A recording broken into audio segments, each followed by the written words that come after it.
어린이 여러분, 여러분은 하나님이 정말 살아계신다고 믿나요? 하나님이 계신다는 것을 어떻게 알고 믿지요? 기쁘고 즐거운 일이 생기면 하나님이 계신 것 같다가도 슬프고 괴로운 일이 생기면 하나님이 계시지 않는 것 같지요?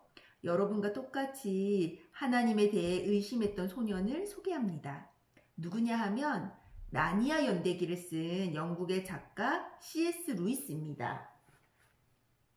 클라이브 스테이플 루이스. 그는 참으로 자기 주장이 뚜렷한 소년이었어요. 주변에서 어른들이 뭐라고 말씀하셔도 자기 생각을 끝까지 고집했어요. 한 번은 이런 일이 있었어요. 루이스가 4살 되던 해에 무척이나 사랑하던 걔가 자동차 사고로 죽고 말았어요. 엄마, 잭시가 내 차에 치였죠? 어째서 그 차는 멈추지 않았을까요? 왜 잭시가 죽어야만 했지요? 루이스는 잭시가 자기 곁에 없다는 것을 인정하기 싫었어요. 그러다가 루이스는 결심했어요. 이제부터 내 이름은 잭시야. 누구든지 나를 잭시라 부르지 않으면 대답하지 않을 거야. 그 이후로 루이스를 잘 아는 사람들은 모두 잭시라 불러야만 했어요. 루이스가 9살 되던 해에 큰 슬픔이 또 찾아왔어요.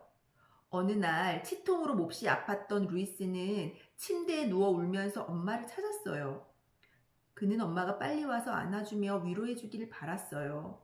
하지만 그날따라 엄마는 이상하게도 오시지 않았어요. 방문을 열고 들어온 분은 오히려 아빠였지요. 그런데 아빠가 눈물을 흘리시면서 이렇게 말씀하셨어요. 잭시야, 엄마가 죽어가고 있단다. 루이스는 깜짝 놀랐어요. 더는 이가 아프지 않았어요. 루이스의 머릿속은 오직 한 가지 생각뿐이었어요. 엄마가 죽으면 안 돼. 하나님께 기도해야겠어. 하나님은 하늘나라 마법사잖아. 뭐든지 다 들어주신다고 했어. 루이스는 그날부터 계속 기도했어요. 하지만 실망스럽게도 엄마는 몇 주 뒤에 돌아가시고 말았어요. 루이스는 사랑하던 엄마를 더는 볼 수 없었어요. 엄마와 함께 읽던 동화, 엄마와 함께 놀던 정원, 엄마와 함께 했던 모든 것을 잃어버린 느낌이었어요. 그리고 잃어버린 것이 또 하나 있었어요. 그것은 바로 하나님에 대한 믿음이었어요. 왜 내 기도를 안 들어주셨지? 하나님의 마술 실력이 형편없는 거 아니야? 그게 아니라면 혹시 안 계신 것 아닐까?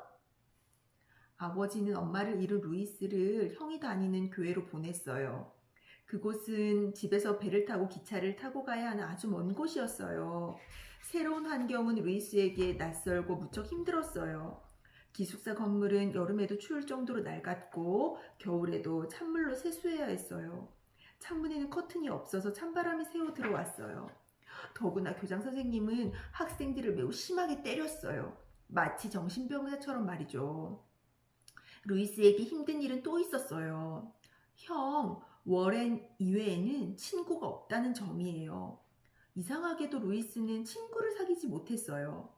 하지만 루이스가 가장 견디기 힘들었던 일은 밤마다 하나님께 기도를 드리는 일이었어요. 매 주일마다 학생들은 기숙사 근처에 있는 교회에 의무적으로 나가야 했어요. 그곳에서 기도는 온 마음과 정신을 집중해서 해야 한다고 배웠어요. 그래야 제사함과 응답을 받을 수 있다고 했어요. 그 말을 들은 루이스는 엄마가 돌아가신 것이 자기 때문이라는 생각이 들었어요.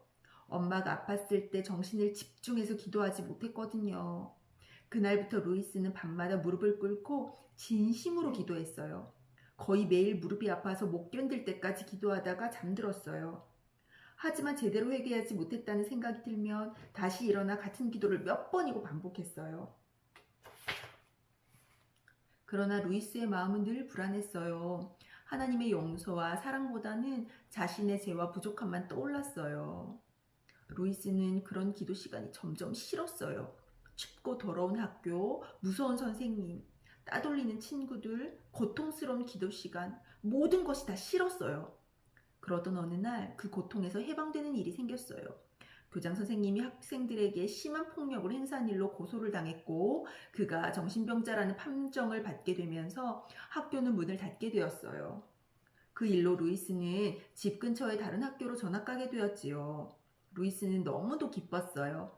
새 학교는 건물도 깨끗하고 따뜻했으며 선생님들도 친절하셨어요. 모든 환경이 좋아지자 루이스의 기도 시간도 사라지고 말았어요.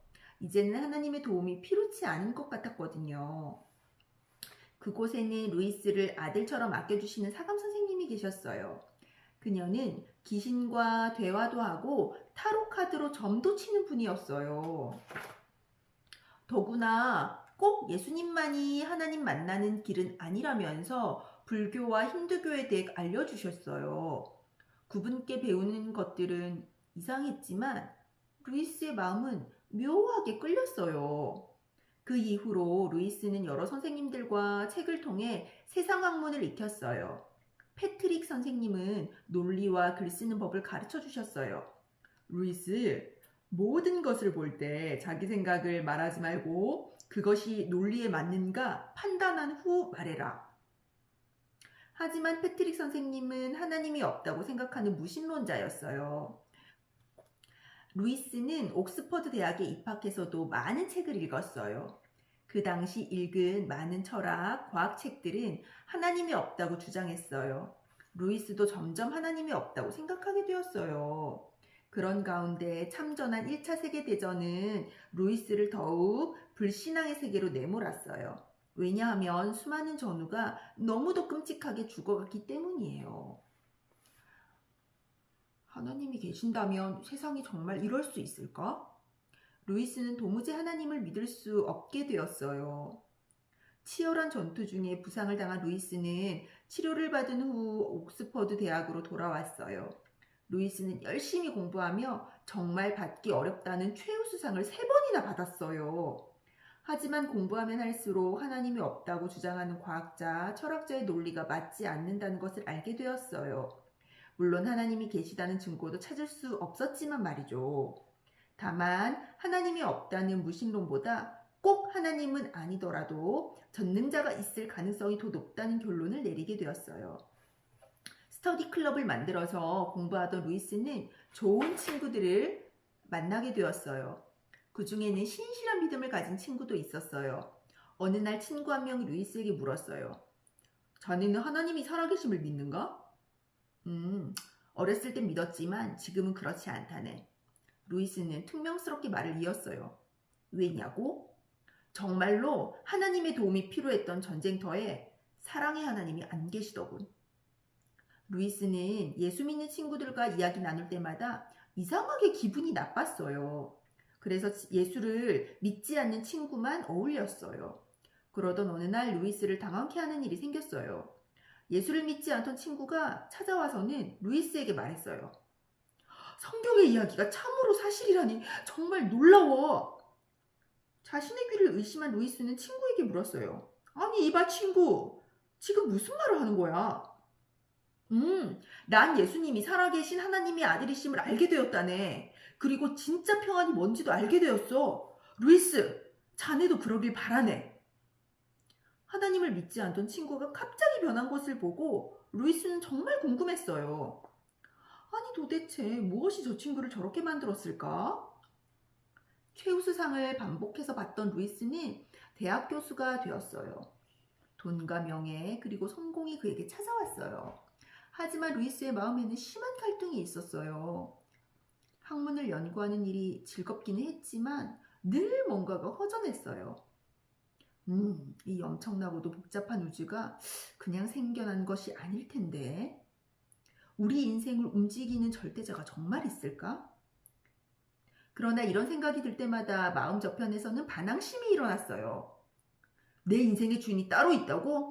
말도 안 돼. 내 인생의 주인은 바로 나야. 루이스는 두 마음으로 인해 늘 힘들었어요. 이제 두 마음 중 하나를 선택해야만 했어요. 마침내 1929년 어느 날 밤 루이스는 무릎을 꿇고 기도했어요. 하나님을 하나님으로 인정합니다. 하나님이 계시다는 사실을 믿지 않던 루이스가 항복한 거예요. 그러나 이것은 믿음의 시작에 불과했어요. 절대자의 존재를 인정한 것이지 아직 하나님을 만난 것은 아니었으니까요.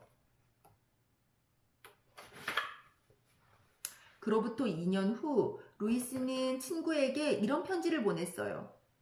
나는 이제 신을 믿는 수준에서 벗어나 그리스도를 믿게 되었다네. 어떻게 이런 변화가 가능했을까요? 그것은 신앙의 친구 돌킨의 도움 때문이었어요. 돌킨은 여러분도 잘 아는 판타지 소설 반지의 제왕을 쓴 사람이에요. 루이스는 종종 돌킨과 만나 예수님에 대한 이야기를 나눴어요. 어느 날은 새벽 4시까지 이야기를 나눴어요. 모든 신화의 이야기처럼 성경의 예수님도 그럴듯하게 꾸며진 이야기가 아닐까? 그렇지 않다네. 모든 신화가 우리에게 감동과 교훈을 주지만 이야기에 불과해. 하지만 성경에 나온 예수님의 이야기는 역사적 사실이 아닌가? 역사적 사실? 루이스는 이 말에 충격을 받았어요. 그래요. 꾸며낸 이야기와 역사적 사실은 분명히 다르죠. 드디어 루이스는 완전히 무릎을 꿇고 고백했어요. 예수 그리스도는 하나님의 아들이시며 하나님 만나는 길이십니다. 나를 만나주시려고 사람의 몸을 입으셨으며 나를 구원하시려고 십자가를 지셨으며 나를 새롭게 하시려고 부활하셨습니다. 이런 예수님이 나의 하나님이십니다.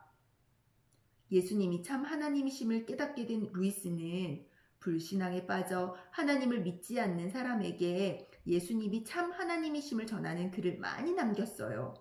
그리고 루이스가 쓴 글은 지금도 많은 사람에게 도움을 주고 있답니다.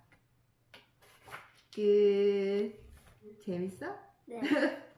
하품 계속 하던데? 졸려요. 햇살이는 이거 읽고 뭘 느꼈어? 저도 하나님을 의심하지 않고 그 하나님을 끝까지 저 죽을 때까지 섬겨야 된다고.